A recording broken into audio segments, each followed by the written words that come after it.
السلام علیکم ورحمۃ اللہ وبرکاتہ۔ انشاءاللہ آج ہم میت کو اس کے انتقال کے بعد لٹانے اور غسل دینے اور کفن پہنانے کا صحیح طریقہ آپ کے سامنے پیش کریں گے، اور ہمارا یہ طریقہ پریکٹیکل طور پر رہے گا۔ اس کا واحد مقصد یہ ہے کہ جب ہمارے رشتہ دار انتقال کر جائیں تو ہم باہر سے کسی غسال کی تلاش نہ کریں، کفن پہنانے والوں کے لیے پریشان نہ ہو، ہم خود یہ طریقہ سیکھ لیں۔ یہ کوئی مشکل طریقہ نہیں ہے، بڑا آسان طریقہ ہے۔ روزانہ ہم غسل کرتے ہیں، وضو کرتے ہیں، بس اس میں تھوڑی سی تبدیلی کے ساتھ میت کو بھی غسل دیا جاتا ہے اور میت کو بھی وضو کرایا جاتا ہے اور اس کو کفن پہنایا جاتا ہے۔ انشاءاللہ آج ہم آپ کے سامنے تفصیلی طور پر پریکٹیکل طور پر یہ ساری چیزیں آپ کے سامنے رکھیں گے۔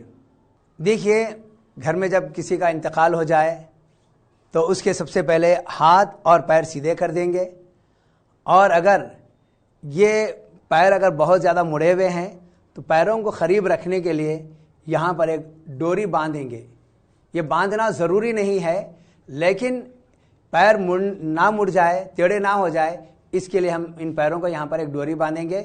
اسی طریقے سے منہ کھلا رہنے کا اندیشہ ہوتا ہے، اگر منہ کھلا ہو تو یہاں سے ایک ڈوری لے کر سر پر باندھیں گے۔ یہ اس لیے باندھیں گے تاکہ منہ کھلا نہ رہ جائے۔ انتقال کے بعد جسم گرم رہتا ہے، اسی وقت منہ بند کر دینا چاہیے۔ اگر منہ کھلا رہنے کا اندیشہ ہو تو ایک پٹی باندھ سکتے ہیں، اور اس کے بعد میت کو بالکل سیدھا لٹانے کے بعد ایک چادر اڑا دیں گے اس طریقے سے، اور یہ جو چادر اڑائیں گے مکمل طور پر اڑائیں گے۔ اللہ کے نبی صلی اللہ علیہ وسلم کے لیے بھی جب آپ اس دنیا سے رخصت فرما گئے، آپ کا انتقال ہوا، تو آپ پر سفید چادر اڑا دی گئی تھی۔ ابوبکر صدیق رضی اللہ تعالیٰ عنہ حجرہ عائشہ میں تشریف لائے اور آپ نے چادر ہٹا کر اللہ کے نبی صلی اللہ علیہ وسلم کا بوسہ لیا تھا۔ تو یہ ہے میت کو اس طریقے سے لٹانے کا طریقہ۔ اب میں آپ کو یہ بتاؤں کہ بہت سارے لوگ پریشان رہتے ہیں کہ میت کو کیسا لٹایا جائے۔ بعض لوگوں کا کہنا ہوتا ہے کہ پیر قبلے کی طرف رکھے جائیں، پیر قبلے کی طرف رکھے جائیں، جب میت اٹھی تو اس کا چہرہ قبلہ رخ ہو۔ یہ بالکل غلط بات ہے، اس کی کوئی دلیل موجود نہیں ہے۔ میت کو آپ اپنے گھر میں جیسے آپ کی سہولت ہو ویسے آپ میت کو اپنے گھر میں لٹائیں گے۔ میت کے پیر مشرق کی جانب ہو یا مغرب کی جانب ہو، شمال کی جانب ہو یا جنوب کی جانب ہو، اس سے کوئی فرق پڑنے والا نہیں ہے۔ گھر میں جیسی سہولت رہے گی ویسے آپ میت کو لٹائیں گے۔ یہ ہے میت کو لٹانے کا طریقہ۔ اب ہم اس کے بعد میت کو غسل کیسے دیں گے، اس سے پہلے کفن میں کیا چیزیں ہوتی پہلے اس کی وضاحت کریں گے۔ اب ہم آپ کے سامنے کفن کے کتنے کپڑے ہوں گے اور کفن کو کیسے بچھایا جائے گا، سب سے پہلے ہم آپ کو یہ بتائیں گے۔ تو کفن میں 3 چادریں ہوں گی۔ یہ پہلی چادر ہے، اور یہ چادر کو اس طریقے سے پہلے بچھا لیں گے۔ پہلے چادر کو اس طریقے سے بچھائیں گے، پھر اس کے بعد یہ دوسری چادر ہوگی،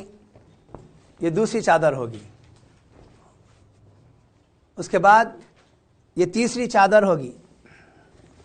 ان 3 چادروں کے اندر کفن دیا جائے گا۔ یہ 3 چادریں ہوں گی، ان 3 چادروں کے اندر کفن دیا جائے گا۔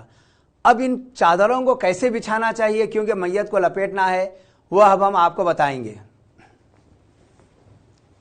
پہلی چادر ہے تو پہلی چادر کو ہم اس طریقے سے موڑ دیں گے۔ پہلی چادر کو ایسے موڑیں گے، پھر اس کے بعد دوسری چادر کفن کے اوپر اس طریقے سے بچھائیں گے، اور دوسری چادر کو اس جانب سے ایسے موڑیں گے۔ اب یہ کیوں موڑا جا رہا ہے، بعد میں میت کو لٹانے کے بعد آپ کو بالکل واضح طور پر سمجھ میں آئے گا۔ اور یہ تیسری چادر ہے، تیسری چادر کو ایسے بچھا کر یہاں سے موڑ دیا جائے گا۔ اس کے بعد یہاں سے اس کو ایسے موڑیں گے،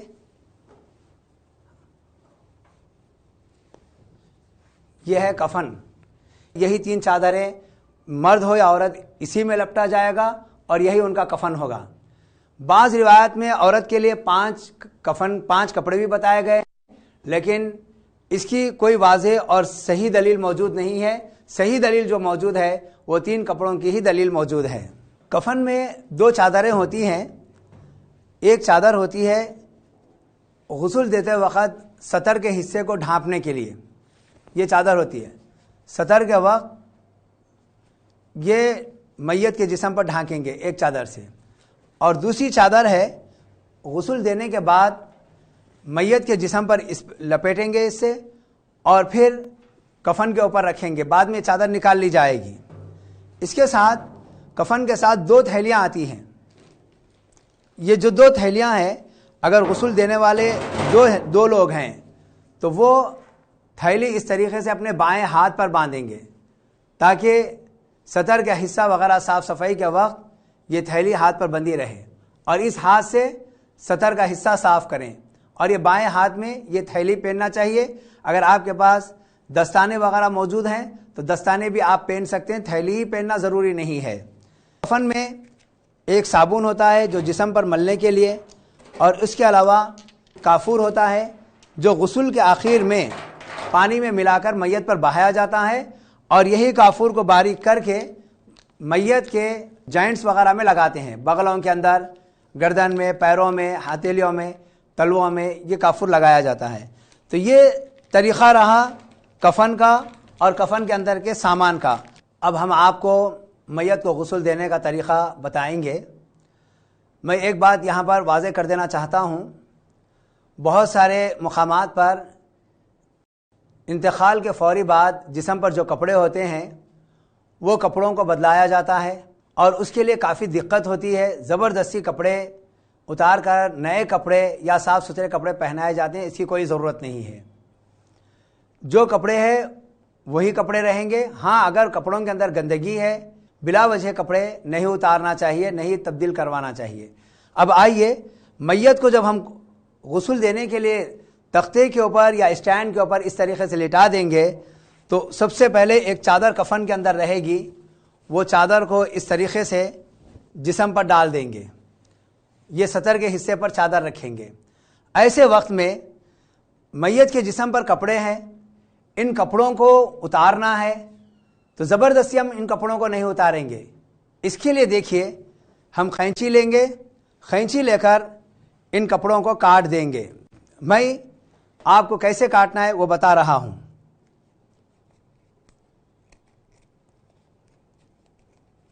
یہاں سے ہم اس کو کاٹیں گے،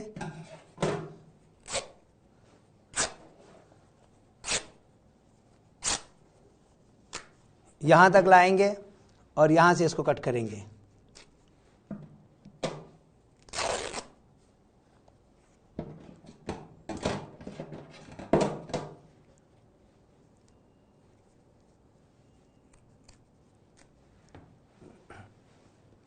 اور یہ کرتا ہے،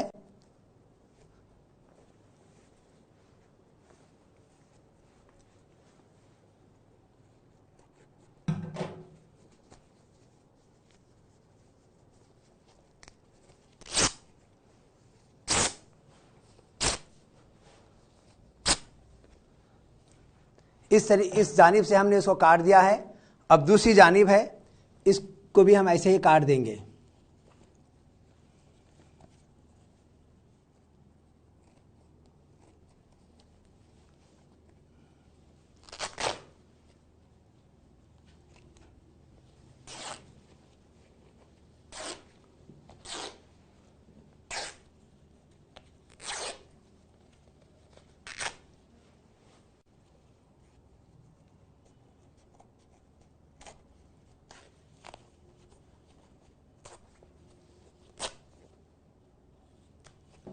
بس ہم نے اس کو کاٹ دیا ہے۔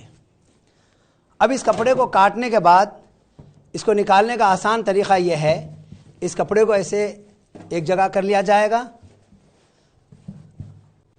اور یہ کپڑے کا خاص خیال رکھا جائے گا۔ اب رہا مسئلہ تہبند اتارنے کا، اگر لنگی وغیرہ ہے تو گھیٹی وغیرہ تو کھولیں گے اور نیچے سے ایسے ہی کھینچ لیں گے۔ اگر شلوار وغیرہ ہے، ناڑا کھول کے ڈھیلا کریں گے اور اس کو ایسے ہی کھینچ کر اتار لیں گے. یہ بڑی آسانی سے اتر جاتا. اب کرتے کو جو ہم نے کاٹا ہے اس کو ایسے موڑ دیں گے. میت ہیوی بھی ہے تو کوئی مسئلہ نہیں, اس طریقے سے کروٹ کریں گے, کپڑا پورا اس جانب کر دیں گے. پھر اس کے بعد میت کو ایسے پلٹائیں گے اور یہ کپڑا آسانی کے ساتھ یہاں سے نکل جائے گا. زیادہ کوئی دقت اس میں نہیں ہوگی. یہاں پر خاص بات یہ ہے, جب ہم غسل دے رہے ہیں تو میت کے سطر کا لحاظ کرنا بہت ضروری ہے, سطر کھلنے نہ پائے. اور یہ جو کپڑا ہے یہ بہت پتلا کپڑا ہوتا ہے جو کفن میں آتا ہے, تو ایسی صورت میں سطر نظر آنے کے چانسز رہتے ہیں. تو اگر سطر نظر نہ آئے اس کے لیے ہم اپنے گھر کا کپڑا بھی یا چادر بھی استعمال کر سکتے ہیں. گھر میں کوئی چادر یا توال ہے, یہ موٹا ہے, اس سے سطر کا حصہ نظر نہیں آتا, تو ہم اس چادر کی بجائے اس کپڑے کو ڈالیں گے جو اپنے گھر کا کپڑا موٹا ہے. کفن کی جو چادر آتی ہے بہت پتلی ہوتی ہے, اس میں سے جسم نظر آ سکتا ہے اور ہم کو میت کے سطر کا لحاظ کرنا ہے. اب یہ ہو گیا, یہاں سے اب غسل شروع ہوگا. غسل شروع کرنے سے پہلے آپ نے دیکھا کہ میت کے اس اسٹینڈ کے اوپر ایک سوراخ بنا ہوا ہے اور اسی پوزیشن پر ہم نے میت کو لٹایا ہے. تو غسل دینے سے پہلے میت کو ایسے اٹھائیں گے اور پیٹ دبائیں گے, اچھے طریقے سے پیٹ دبائیں گے تاکہ پیٹ کے اندر کسی قسم کی گندگی ہو یا گیس ہو یا پھر پانی وغیرہ ہو تو کبھی یہ پیخانے کے راستے سے نکل جاتا ہے, کبھی منہ کے راستے سے پانی وغیرہ ہو تو باہر آ جاتا ہے. ایک بات یہاں پر میں آپ کو واضح کر دوں کہ انسان جب مر جاتا ہے تو ساری چیزیں اس کے آنکھ ٹھہر جاتی ہے, منہ بند ہو جاتا ہے. اسی طریقے سے مخاط کا راستہ یعنی پاخانے کا راستہ کھل جاتا ہے. جب آپ اس طریقے سے میت کو اٹھا کر دبائیں گے تو پاخانے کا راستہ کھلا ہوتا ہے, اس سے پوری گندگی باہر آ جاتی. اگر آپ یہ صفائی نہیں کریں گے بعد میں اس گندگی کفن میں بھی نکل سکتی ہے, اس لیے پہلے صفائی کرنا ہے. اور یہ جو پیٹ دبانے کا طریقہ ہے, ایک مرتبہ, دو مرتبہ, تین مرتبہ میت کو ایسے اٹھاتے جائیں گے اور پیٹ کو دباتے جائیں گے, اچھے طریقے سے دبائیں گے. یہاں پر دبانا میت کو تکلیف دینا نہیں ہے بلکہ میت کے اندر جو گندگی ہے پیٹ میں وہ گندگی کو خارج کرنا ہے. سب سے پہلے میت کو لٹانے کے بعد اس کے جسم پر یہ کپڑا اڑائیں گے سطر کے لیے, سطر ڈھانکنے کے لیے, اور اس کے بعد اس کے جسم کے کپڑے نکالیں گے. کپڑے نکالنے کے بعد 3 مرتبہ میت کو اٹھا کر اس کا پیٹ دبائیں گے تاکہ اس کی گندگی نکل جائے. اب اس کے بعد پانی لیں گے, میت کو اس طریقے سے ایسا کروٹ کریں گے, کروٹ کر کے پانی بہا دیں گے. ہاں, اور سطر کا حصہ کھلنے نہ پائے اس کا خاص خیال رکھیں گے. اچھے طریقے سے پانی ڈال کر گندگی دور کر دیں گے. اس کے بعد اب یہاں سے میت کو غسل دینا ہے. غسل کیسے دیں گے؟ سب سے پہلے یہ دستانہ ہے اور اس کو ہاتھ میں پہن لیں گے اور اس طریقے سے گھیٹی باندھ لیں گے. اس کی گھیٹی باندھنے کے بعد پانی لے کر سطر کا حصہ بھگائیں گے اور ہاتھ ڈال کر سطر کا حصہ صاف کریں گے. ایسے وقت میں دونوں پیروں کو دور رکھیں گے تاکہ دونوں رانوں کے, دونوں چڈوں کے درمیان اچھے طریقے سے ہمارا ہاتھ جائے اور وہاں گندگی اگر ہو تو اچھے طریقے سے ہم اس کو صاف کر سکیں. تو بائیں ہاتھ سے سطر کے حصے کو مکمل طور پر صاف کریں گے. صاف کرنے کے بعد پانی لیں گے اور یہاں سے پانی بہا دیں گے. اس کے بعد میت کو کروٹ کریں گے تو پیر پہ پیر ڈال کر میت کو کروٹ کریں گے.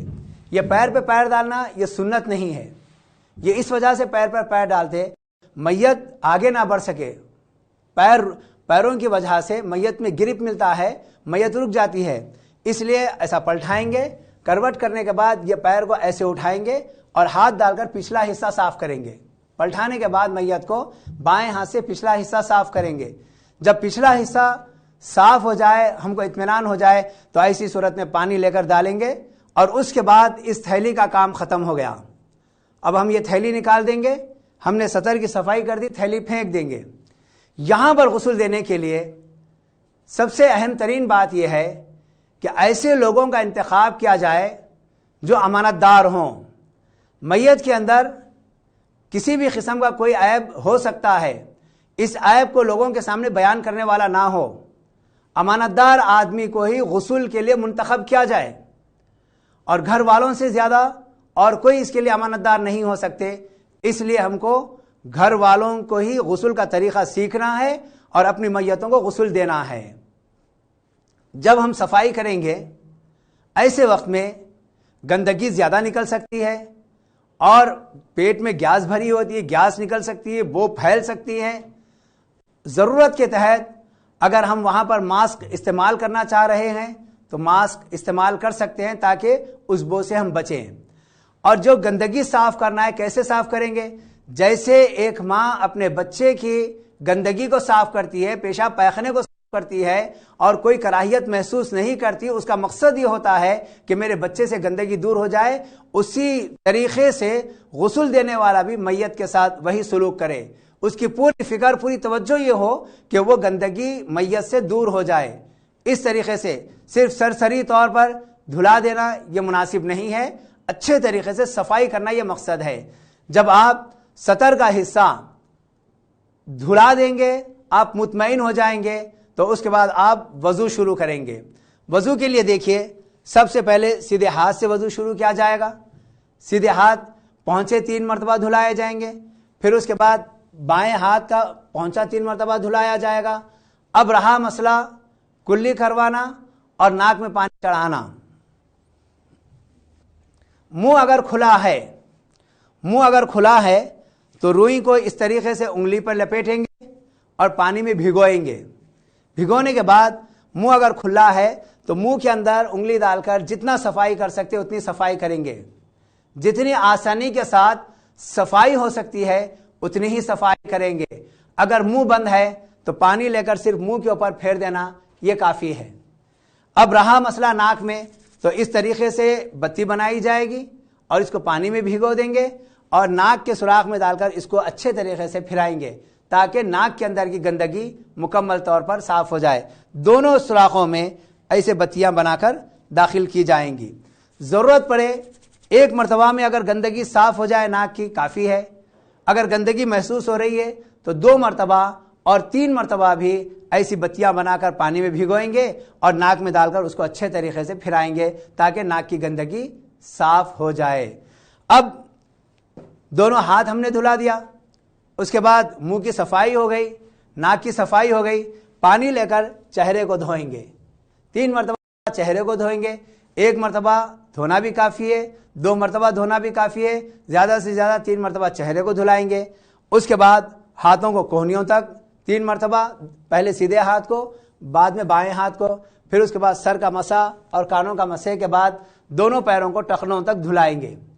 یہ دونوں پیروں کو ٹخنے تک جو دھلائیں گے یہ وضو کے ساتھ بھی دھلا سکتے ہیں، پورا غسل ختم ہونے کے بعد آخر میں بھی پیروں کو ٹخنوں سمیت دھلائیں گے۔ اب اس کے بعد سب سے پہلے ہم نے میت کی گندگی صاف کی، سطر کے حصے کو دھویا، اس کے بعد ہم نے وضو کرا دیا۔ وضو کرانے کے بعد اب پورے جسم پر سر سے لے کر پیر تک پانی بہائیں گے۔ پانی بہانے کے بعد کفن میں صابن ہوگا، اب یہ صابن لیں گے، آپ صابن لے کر چہرے کو، سر کو اور پورے جسم کو اچھے طریقے سے، اب یہ سطر کا حصہ آپ دھلا دیے، دوبارہ سطر کا حصہ دھونے کی ضرورت نہیں ہے، البتہ یہاں سے آپ پیر وغیرہ کو اچھے طریقے سے دھلائیں گے۔ یہ 1 مرتبہ بھی آپ غسل دے سکتے ہیں، ضرورت پڑنے پر 2 مرتبہ اور 3 مرتبہ بھی اچھے طریقے سے دھلائیں گے۔ اب رہا مسئلہ کمر کی طرف کا، تو پہلے ایسے رکھیں گے پیر پہ پیر اور میت کو ایسے پلٹائیں گے، میت کو ایسے پلٹائیں گے اور اس طریقے سے پیٹھ پر، گردن پر، سر پر اور پیروں کے پاس اچھے طریقے سے صابن سے ملیں گے، مل کے پانی بہائیں گے اور اسی طریقے سے اس جانب پلٹائیں گے، اس جانب پلٹا کر ایسے میت کو، یہ کپڑے کا خاص خیال رکھیں گے سطر کھلنے نہ پائے، اور پیٹھ کے حصے کو مکمل طور پر دھلا دیں گے۔ آخر میں اس کے اندر کافور ہوتا ہے، جیسے آپ پانی گرم کرتے ہیں، گرم پانی سے بھی نہلانے میں میل وغیرہ جلدی نکل جاتا ہے، اور بیری کے پتے ڈال کر غسل دیا جاتا ہے، بیری کے پتے ڈال کر غسل دینے سے میل کٹ جاتا ہے، جلدی نکل کر آ جاتا ہے۔ تو خوشبو کے لیے آخر میں پانی میں کافور کو ملا لیں گے، یہ کافور کو پاؤڈر کریں گے، پیس لیں گے، پیسنے کے بعد اس کافور کو پانی میں ملا دیں گے پانی میں ملا کے میت کے پورے جسم پر بہا دیں گے۔ یہ رہا غسل کا طریقہ۔ اب آخر میں پیر اگر آپ وضو کے ساتھ دھلا دیے ہیں تو بہتر ہے، ورنہ آخر میں پیروں کو دھلایا جائے گا۔ رہا مسئلہ میت کے کسی حصے پر کوئی زخم ہے اور وہاں پر پٹی بندھی ہوئی ہے، وہ پٹی کو کھولنے سے خون نکلنے کا اندیشہ ہے، تو ایسی صورت میں آپ اس پٹی کو ہاتھ نہیں لگائیں گے۔ بعد میں اگر آپ دیکھیں گے غسل کے بعد خون آنے کے چانسز نہیں ہے تو آپ اس پٹی کو نکال دیں گے۔ اگر خون نکلنے کا اندیشہ ہے اور وہ پٹی مضبوط لپیٹی ہوئی ہے تو اس کو ویسے ہی چھوڑ دیں گے۔ جسم پر بہت سارے مقامات پر پٹیاں لگا دی جاتی ہیں اور وہ پٹیاں جسم سے چمٹی ہوئی رہتی ہیں۔ بہت سارے لوگ غسل دینے سے پہلے ان پٹیوں کو کھینچ کر پھینکتے ہیں، ویسا کھینچنے کی ضرورت نہیں۔ جب آپ مکمل طور پر غسل دے دیں گے، غسل دینے کے دوران وہ پٹیاں پانی میں بھیگ کر نرم پڑ جائیں گی، آپ نکالیں گے آسانی سے نکل جائیں گی۔ ہاں، بعض میتوں میں خون جانے کا سلسلہ جاری رہتا ہے، تو ایسی صورت میں ہم روئی کو رکھیں گے، ان مقامات پر روئی رکھیں گے، روئی رکھ کر اس زخم کو بند کر دیں گے۔ اس کے باوجود بھی خون نکلنے کا اندیشہ ہے تو اس کے اوپر ہم کوئی پٹی وغیرہ بھی باندھ سکتے ہیں تاکہ خون باہر نہ نکل سکے۔ اور بسا اوقات بعض میتیں ایسی ہوتی ہیں غسل دینے کے بعد بھی ان کو پیخانہ جاری ہو جاتا ہے، تو ایسی صورت میں سامنے سے پلٹا دیں گے۔ وہ پٹی کو کھولنے سے خون نکلنے کا اندیشہ ہے، تو ایسی صورت میں آپ اس پٹی کو ہاتھ نہیں لگائیں گے۔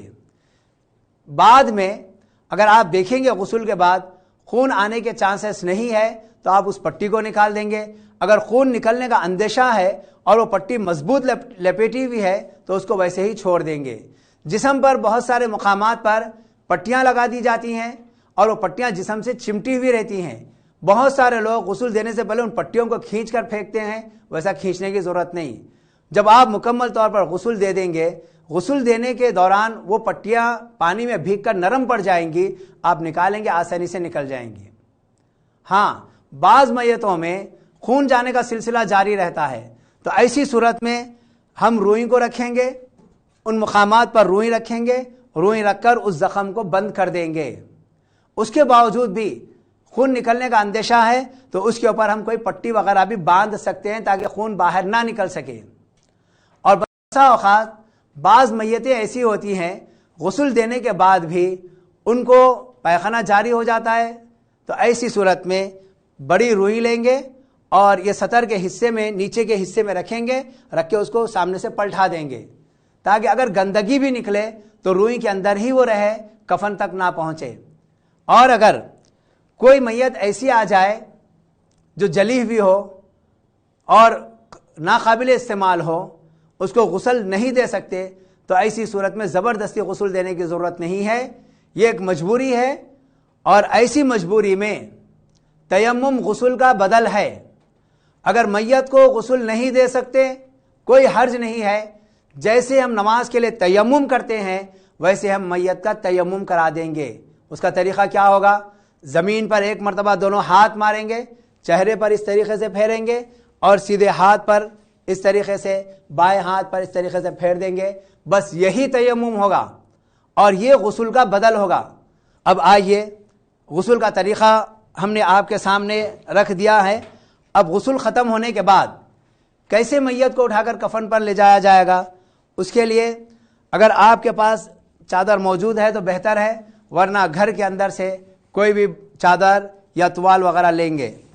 لینے کے بعد میت کے اوپر اڑائیں گے۔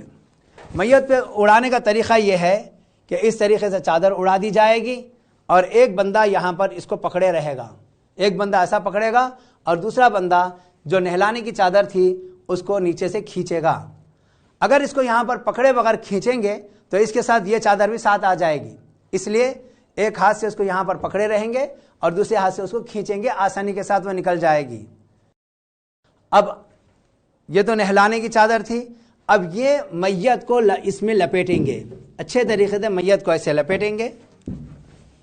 لپیٹنے کے بعد اب میت کو اٹھا کر کفن پر لے جائیں گے۔ تو اب ہم آپ کو کفن کیسے پہنانا ہے انشاءاللہ اب ہم آپ کو بتائیں گے۔ اب ہم میت کو کیسے لٹائیں گے وہ ہم آپ کو بتائیں گے۔ پہلے ہم نے آپ کو بتایا تھا کہ 3 چادریں ہوں گی اور ان 3 چادروں کو اس طریقے سے لپیٹا جائے گا. اب ان چادروں کو کھولا جائے گا. ان 3 چادروں کو کھول دیں گے اور اس کے اندر لپٹے ہوئے کپڑوں کو بھی کھول دیں گے.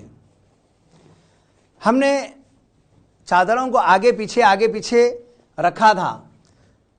اس کی وجہ بھی اب آپ کو سمجھ میں آ جائے گی کہ اس کا کیا فائدہ ہے. اب میت کو لا کر اس کے بیچوں بیچ لٹایا جائے گا. میت کو کفن پر لا کر لٹا دیا گیا اور یہ کپڑا غسل دینے کے بعد سطر کے طور پر ہم نے استعمال کیا. اب ہم کفن کے لیے میت کو لائے ہیں کفن پر لٹانے کے لیے. تو کفن کی 3 چادریں ہوں گی, 1 2 اور یہ 3 چادروں میں ہی کفن دیا جائے گا. اب یہ کفن کیسے دیا جائے گا یہ دیکھیے. سب سے پہلے ہم اس کپڑے کو ایسے لپیٹیں گے اور اس کے بعد اس چادر کو ایسے لیں گے. یہاں لینے کے بعد اس کپڑے کو ایسے پکڑے رہیں گے اور نہلانے کے بعد جو سطر کے لیے ہم نے جو چادر ڈالی تھی اس چادر کو ایسے کھینچ لیں گے. یہ چادر ایسے باہر آ جائے گی. اب یہ جو چادر رہے گی اس میں میت کو اس طریقے سے لپیٹا جائے گا. اب یہاں پر ہمارے پاس کافور موجود ہے. یہ کافور کو ہم اب یہ کافور ہے, یہ کافور کو ہم چڈوں میں, ہتھیلیوں میں, تلووں میں, گردن میں, سینے وغیرہ پر لگا سکتے ہیں خوشبو کے لیے. یہ ثواب کے لیے نہیں ہے, یہ خوشبو کے لیے کافور ہم لگا سکتے ہیں. اور اس کے علاوہ عطر بھی ہمارے پاس موجود ہے, جو عطر چاہے ہم وہ عطر لگائیں گے. یہ بات جان لیجئے, میت کو عود کا دھواں دینا, لوبان کا دھواں دینا یا آنکھوں میں سرما لگانا یہ درست نہیں ہے. کہیں سے بھی اس کا کوئی ثبوت نہیں ملتا. صرف اور صرف میت کو عطر سے خوشبو دے سکتے ہیں یا کافور کے ذریعے سے خوشبو اس کو لگا سکتے ہیں. اس کے علاوہ کوئی اور چیز استعمال کرنے کی ضرورت نہیں ہے. اب رہا یہ کفن, پہلی چادر اس کو ہم ایسے لپیٹ لیں گے. اس کے بعد یہ دوسری چادر ہے, اس کو ہم ایسے لپیٹیں گے.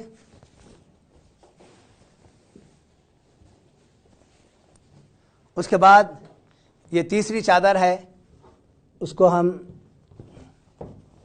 ایسے لپیٹیں گے.